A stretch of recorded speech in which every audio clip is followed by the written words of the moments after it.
Hello friends, ये problem CSIR net exam दिसंबर 2023 के mathematics paper की है। ये पार्ट सी का प्रॉब्लम है जो ग्रुप थ्योरी से है। इसको हम समझने की कोशिश करते हैं कौन कौन से ऑप्शन इसमें करेक्ट हो सकते हैं। हमें ऐसे स्टेटमेंट को सिलेक्ट करना है जो ट्रू हो। तो फर्स्ट स्टेटमेंट को अगर देखें हम तो कह रहा है let G1 and G2 be finite group such that there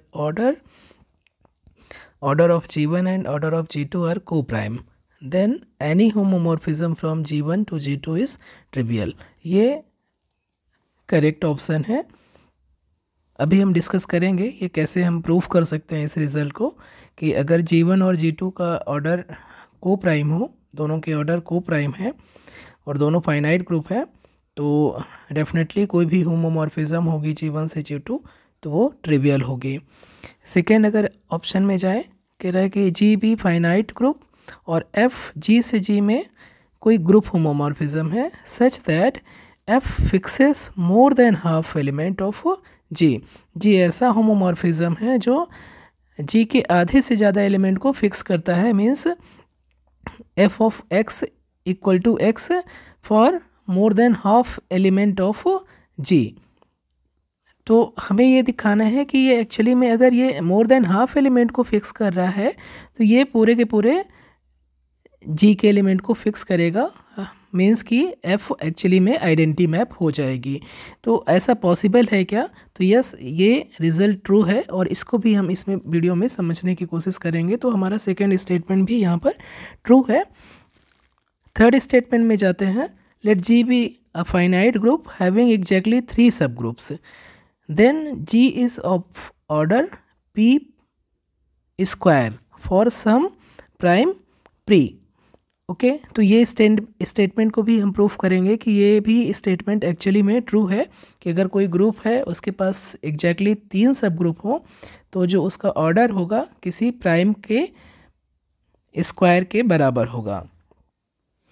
last statement है any finite abelian group G has at least DG order of G subgroups in G where DM means the number of positive divisor of M। तो ये statement भी actually Lagrange theorem है abelian group के लिए। हमें पता है कि लैग्रांज थ्योरम अबेलियन ग्रुप के लिए ट्रू होती है, मीन्स किसी अबेलियन ग्रुप में अगर कोई नंबर डिवाइड कर रहा है ऑर्डर ऑफ ग्रुप को जो कि अबेलियन ग्रुप है तो उस ऑर्डर का एक सब ग्रुप उस ग्रुप के पास ज़रूर होगा। तो अगर हम जितने भी हमारे पास चूँकि यहाँ पर दिया हुआ है अबेलियन ग्रुप है जी, तो जितने भी डिवाइज़र होंगे लैग्रांज थ्योरम चूँकि अबेलियन ग्रुप के true converse of Lagrange theorem abelian group के लिए ट्रू होता है, तो जितने भी डिवाइज़र होंगे जी के उन सभी ऑर्डर का कोई ना कोई सब ग्रुप ज़रूर मिलेगा। तो हमारे पास एटलीस्ट उतने सब ग्रुप्स हो जाएंगे जी में, जी के उतने सब ग्रुप्स हो जाएंगे जितने की डिवाइज़र होंगे। तो ये सिर्फ और सिर्फ फोर्थ वाला जो स्टेटमेंट है वो converse of Lagrange theorem is true in finite abelian group, इस रिजल्ट पे बेस्ड है। तो इसको प्रूफ करने की ज़रूरत नहीं है क्योंकि ये सिर्फ और सिर्फ सिंगल एक रिजल्ट पे ट्रू है कि कन्वर्स ऑफ लैग्रांज थ्योरम जो कि इन जनरल ट्रू नहीं होता है बट ट्रू होता है फॉर फाइनाइट अबेलियन ग्रुप के लिए। तो हमारे पास जितने भी डिवाइज़र होंगे उतने ही एटलीस्ट सब ग्रुप मिल जाएंगे, इसलिए ये लास्ट ऑप्शन ये करेक्ट हो जाएगा। हम 3 ऑप्शन को फर्स्ट सेकंड थर्ड को प्रूफ करने की कोशिश करेंगे अभी। तो इस ऑप्शन में हमारे इस प्रॉब्लम में चारों ऑप्शन करेक्ट हैं एक्चुअली में। तो पहले हम फर्स्ट स्टेटमेंट को प्रूफ करने की कोशिश करते हैं। तो उसका क्लू मैं देता हूँ।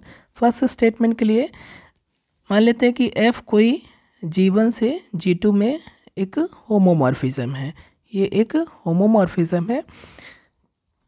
तो हमें first fundamental theorem of homomorphism मालूम है कि जो G1 होगा G1 quotient by kernel of F, it is homomorphic to image of F। और ये इम्प्लाई करेगा दिस मीन्स कि जो order of image of G1 है वो कितना हो जाएगा, order of G1 divided by order of kernel of F. और इसका मीनिंग क्या हो जाएगा, इसका मीनिंग हो जाएगा कि जो order of kernel of F है वो इक्वल है order of G1 divided by order of F G1। Means कि जो ऑर्डर है एफ G1 का वो डिवाइड करता है ऑर्डर ऑफ G1 को। ओके, ये हमारे पास पहला एक कंक्लूज़न आ गया। और एक और कंक्लूज़न निकाल सकते हैं, क्योंकि एफ ऑफ G1 क्या है, एफ ऑफ G1 क्या है, ये सब ग्रुप है, इज सब ग्रुप ऑफ G2। इसलिए by Lagrange theorem for finite group order of F of G1 ये क्या हो जाएगा, ये भी डिवाइड करेगा ऑर्डर ऑफ G2 को। तो यहाँ से हमें क्या मिल गया, फर्स्ट से इस रिलेशन से हमें मिल गया कि ऑर्डर ऑफ एफ G1 ये ऑर्डर ऑफ G1 को भी डिवाइड करता है। और सेकंड से हमें मिल गया कि जो ऑर्डर ऑफ एफ G1 है वो ऑर्डर ऑफ G2 को डिवाइड करता है।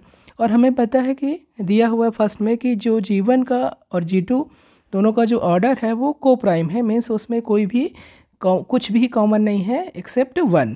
इसलिए जो ऑर्डर ऑफ एफ G1 है वो क्या हो जाएगा, order of F G1 exactly 1 हो जाएगा। और इसका मीनिंग क्या है, इसका मीनिंग ये हुआ कि जो एफ G1 है एक्चुअली में वो nothing but identity element of G2 है। इसका मीनिंग क्या हो गया कि पूरा का पूरा जो G1 की इमेज है अंडर एफ वो कहाँ पर जा रही है, आइडेंटिटी में जा रही है। और इसका मतलब हो गया कि एफ जो होमोमॉर्फिज्म हमने कंसीडर किया था वो एक्चुअली में ट्रिवियल होमोमॉर्फिज्म हो गई, इसलिए F is nothing but trivial homomorphism. तो इसलिए हमारा जो फर्स्ट स्टेटमेंट है वो करेक्ट हो जाएगा। सेकेंड को अगर स्टेटमेंट को हम चेक करें तो सेकेंड स्टेटमेंट के लिए यहाँ पर जो एफ है जी से जी में एक ऐसा होमोमॉर्फिज्म है जो ये प्रॉपर्टी रखता है कि ये जी के आधे से ज़्यादा एलिमेंट को फिक्स करता है। तो हम एक सेट डिफाइन करते हैं एक्चुअली में, H is equal x belongs to G such that f of x equal to x। यानी कि हमने H में ऐसे सारे एलिमेंट लिए जो f के थ्रू फिक्स होते हैं। तो हम ये दिखाना चाहेंगे कि जो H है वो एक्चुअली में G का सब ग्रुप है। और चूंकि H में G के आधे से ज़्यादा एलिमेंट है तो अगर H सब ग्रुप हो गया तो चूंकि H में G के आधे से ज़्यादा एलिमेंट है, इसलिए अगर H सब ग्रुप हो गया तो H के जो H का ऑर्डर होगा वो ग्रुप G के ऑर्डर को डिवाइड करेगा। तो इसके लिए जो ऑर्डर ऑफ H है वो ऑर्डर ऑफ G होना पड़ेगा, और इसलिए जो H में है G के सारे एलिमेंट हो जाएंगे। मीन्स जो फंक्शन f होगा वो सारे के सारे एलिमेंट को फिक्स करेगा, और इसलिए हमारा जो फंक्शन f होगा वो आइडेंटिटी फंक्शन के बराबर हो जाएगा, और जो स्टेटमेंट 2 है वो करेक्ट हो जाएगा। तो H को हम दिखाते हैं, ये हमारा क्लेम है, claim H is subgroup of G। तो इसके लिए हम क्या करेंगे, let x belongs to H, then f of x क्या हो जाएगा, x हो जाएगा। और होमोमॉर्फिज्म की प्रॉपर्टी से हमें मालूम है f ऑफ x इनवर्स ये कितना हो जाएगा, ये हो जाएगा f ऑफ x के इनवर्स के बराबर, और ये हो जाएगा चूँकि fx बराबर x है तो x इनवर्स के बराबर यानी x इनवर्स के बराबर हो जाएगा। और इसका मीनिंग क्या हुआ, दिस इम्प्लाइज कि जो x इनवर्स है वो भी f के थ्रू फिक्स होता है, मीन्स x इनवर्स है मेंबर हो जाएगा h का, एलिमेंट हो जाएगा h का। तो अगर x है तो उसका इनवर्स भी h में है। और अगर अब हम दूसरा देखें कि मान लेते हैं कि X Y, let X Y belongs to h, then अब हम शो कर सकते हैं कि जो एक्स वाई इनवर्स है वो भी एक्चुअली में h में होगा। तो हमने देखा यहाँ पर बाय होमोमॉर्फिज्म की प्रॉपर्टी से हमें हो जाएगा, मिल जाएगा F of X, F Y inverse मिल जाएगा, और ये हो जाएगा actually X into F Y inverse. X भी फिक्स हो रहा है, अगर वाई है एच में तो वाई इनवर्स भी होगा, मीन्स वाई इनवर्स भी फिक्स हो रहा है, तो ये वाई इनवर्स के बराबर हो जाएगा। तो ये इम्प्लाई करेगा कि एक्स वाई इनवर्स भी एच में हो जाएगा, और इसलिए एच क्या हो जाएगा, एच इस सबग्रुप ऑफ जी हो जाएगा। और सबग्रुप ऑफ जी हो गया, इसलिए जो ऑर्डर ऑफ एच है वो डिवाइड करेगा ऑर्डर ऑफ जी को। अब चूंकि ऑर्डर ऑफ जो एच है, एच सबग्रुप हो गया, तो लैग्रेंज थ्योरम से order of H order of G को डिवाइड करेगा। लेकिन यहाँ पर दिया हुआ है कि जो ऑर्डर ऑफ एच है वो एटलीस्ट जी के आधे से ज़्यादा एलिमेंट को कंटेन करता है। चूँकि ये ऑलरेडी दिया था स्टेटमेंट में कि ये जो होमोमॉर्फिज्म है एफ वो जी के आधे से ज़्यादा एलिमेंट को फिक्स करता है, इसलिए जो ये कंडीशन है, यानी कि order of H order of G को तभी डिवाइड कर सकता है जब जो ऑर्डर ऑफ एच है वो किसके बराबर हो जाए, ऑर्डर ऑफ जी के बराबर हो जाए। मीन्स कि जो एलिमेंट है, ऐसे एलिमेंट जो एच में है वो फिक्स होने वाले एलिमेंट है, और ये किसके बराबर हो गया, पूरा का पूरा जी के ऑर्डर के बराबर हो गया। मीन्स कि जितने भी एलिमेंट है जी में वो सारे के सारे फिक्स्ड हो रहे हैं, और इसका मीनिंग हो गया कि जो एफ एक्स बराबर एक्स है ये सभी एक्स जो जी के एलिमेंट है उसके लिए होल्ड करता है, और इसलिए हमारा जो सेकेंड स्टेटमेंट है वो भी करेक्ट हो जाएगा। जो ऑप्शन 3 है ये एक्चुअली अलग अलग केस बना के इसको प्रूफ करना पड़ेगा। यहाँ पर हम एक दिया हुआ है कि ग्रुप जी है जिसके पास एग्जैक्टली 3 सब ग्रुप है, तो हम यहाँ पर प्रूफ करेंगे कि जो ग्रुप जी का ऑर्डर है वो पी स्क्वायर हो सकता है फॉर सम प्राइम पी। इसके अलावा जितनी भी पॉसिबिलिटी है उन सभी को हम एक्सक्लूड करेंगे। तो थर्ड ऑप्शन के लिए let G be a group such that G has exactly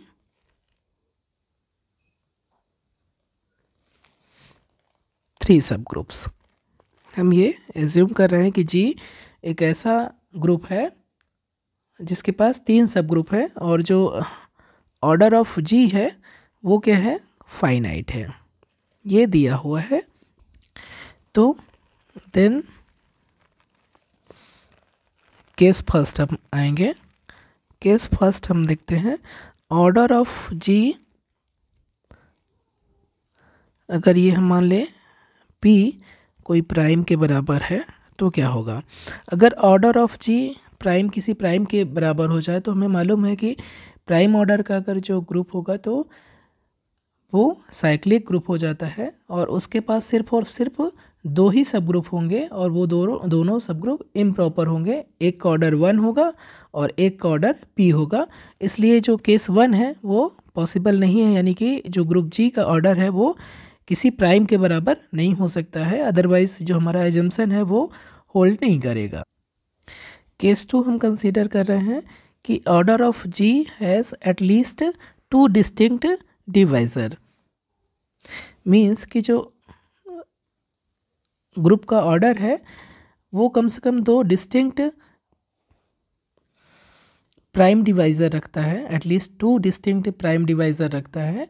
तो बाय साइलो थ्योरम हमारे पास कितने हो जाएंगे सब ग्रुप्स, कितने हो जाएंगे जी के।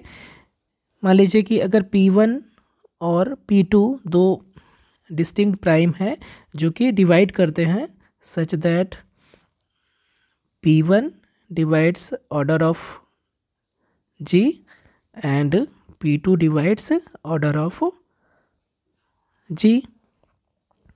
तो बाय साइलो थ्योरम और कॉसी थ्योरम हमें पता है कि एक जी के पास एक P1 ऑर्डर का सब ग्रुप हो जाएगा और एक P2 ऑर्डर का सब ग्रुप हो जाएगा, और दो तो इम्प्रॉपर सब ग्रुप हमेशा रहेगा, एक तो खुद जी ही और एक दूसरा ट्रिवियल। तो इस केस में क्या हो जाएगा, अगर दो डिस्टिंक्ट प्राइम डिवाइज़र हैं ऑर्डर ऑफ जी का, तो कम से कम उसके पास 4 सब ग्रुप जरूर होंगे, और इसकी वजह से केस 2 भी पॉसिबल नहीं है।